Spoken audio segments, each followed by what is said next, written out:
A virtual tour of Lehman Caves, Part 1, Great Basin National Park.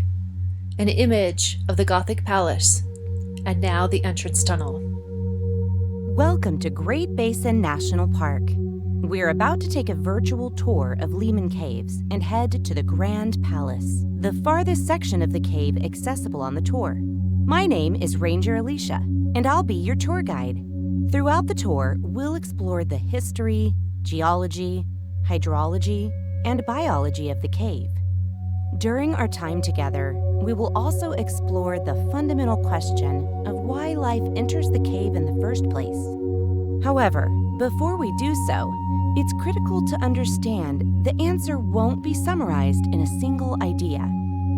This tour will be broken up into 3 videos. The first video will cover the tour route from the entrance tunnel to the entrance of the lodge room. The second video will cover the tour route from the Queen's Bath to the Grand Palace. And the last leg of our journey will cover the lodge room to the exit tunnel. During our trip, this bat icon will pop up at points of interest. Click on the bat when it appears to get more information and maximize your virtual cave tour experience. We are now in the cave passage. It has a concrete floor, a ceiling height of about 10 feet. Entering a cave, for most, is entering a completely unknown world, one where time seems to come to a halt, and the pressures of the real world cease to exist. Maybe it was this feeling that encouraged Absalom Lehman to welcome visitors, and maybe it was this sensation that invited early settlers to brave the darkness of the cave. No matter the feelings or sensations the cave could invoke, many people would have used a much different method to enter than we just did. The view looks up to the natural entrance. A call-out video allows you to hear more.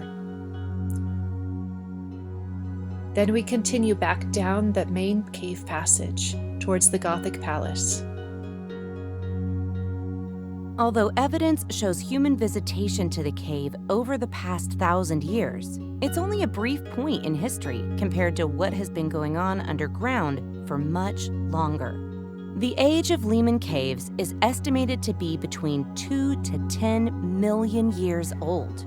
The view is going into the Gothic Palace, a large room with many decorations, such as big columns, stalactites, stalagmites, draperies, and more. During that time, warm water that was naturally rich in sulfuric and carbonic acid rose beneath the mountain. Once that water encountered the marble bedrock, it dissolved the rock until it created these passageways and rooms. Eventually, the water table lowered, providing the opportunity for water from the surface to enter the newly created space and begin to develop many of the formations, called speleothems.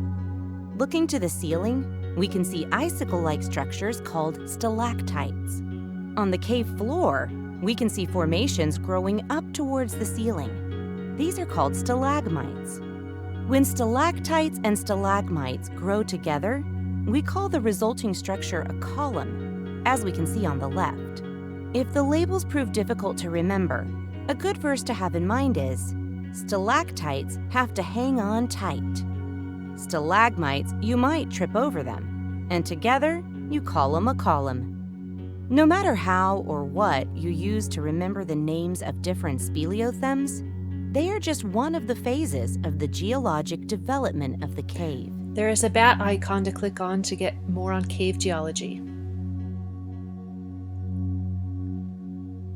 We now move towards the rose trellis room, looking up at the well-decorated ceiling.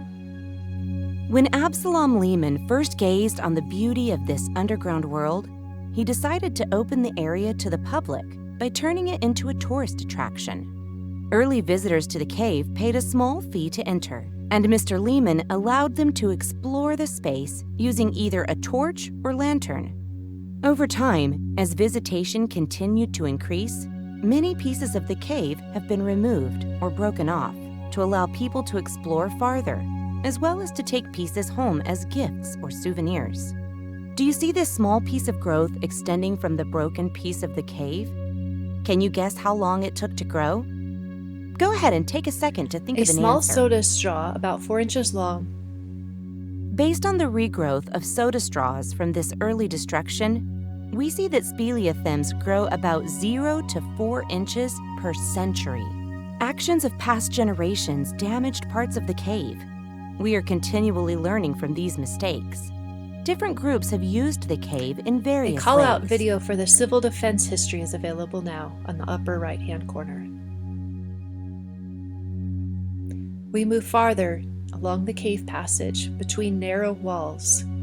Popcorn is on each side of the passageway.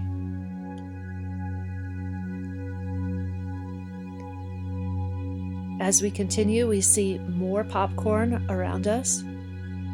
While humans have used the cave for a variety of reasons, we're not the only ones who have ventured into the dark.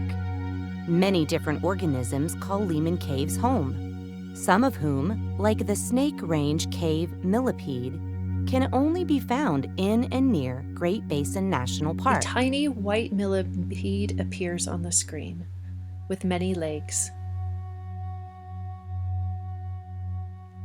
Now we turn the corner and go into a passageway with scalloped walls.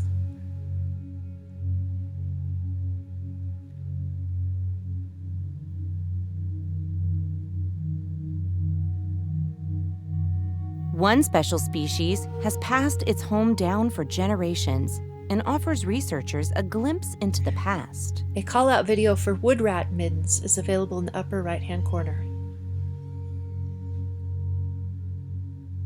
We cut to a room with many cave shields along the left-hand side. We follow along the handrail, and up ahead and on the right-hand side, there is a highly decorated area with draperies and stalagmites. Then we turn and we are going to head down.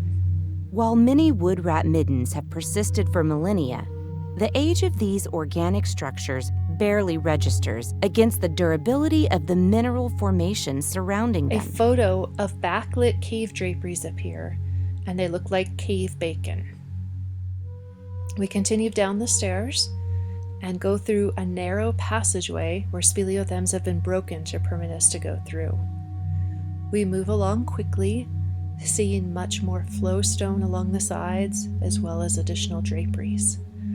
The lighting is mostly dark, with some areas highlighted with light, so we can see the textures and the colors of the cave. Then the camera pans and heads up and behind us to look at a very large section of draperies called the Frozen Niagara. This is one of the most dramatic drapery sections in the cave, and it is probably about 15 feet high.